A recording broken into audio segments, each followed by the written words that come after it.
The sliding filament theory is a complex process of muscle contractions.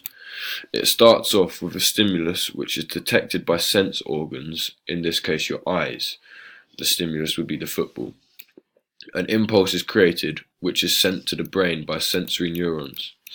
Once at the brain, the impulse is sent down the sensory nervous system via the spinal cord and then down motor neurons along axons towards the synaptic cleft.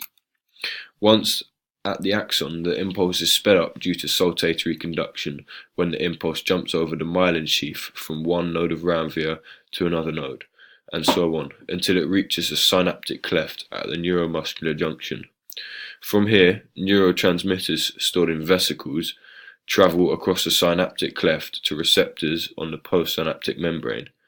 This sends the impulse through T-tubules, releasing calcium from the sarcoplasmic reticulum. The role of the calcium is to remove troponin and tropomyosin, which are blocking the actin binding sites where the myosin needs to attach to. Once the troponin and tropomyosin are removed, the myosin can bind and pull the sarcomere ends closer. A sarcomere is a structural unit of myofibrils and shortened to contract a muscle. For myosin to bind to actin, ATP is required. This binds to myosin and then is hydrolyzed to ADP and an inorganic phosphate. This causes myosin to extend to the actin, forming a cross bridge. The myosin then pulls the actin across, so the ends of the sarcomere become closer together.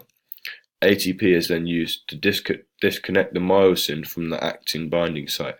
This process is then repeated over and over again in every working muscle in the body.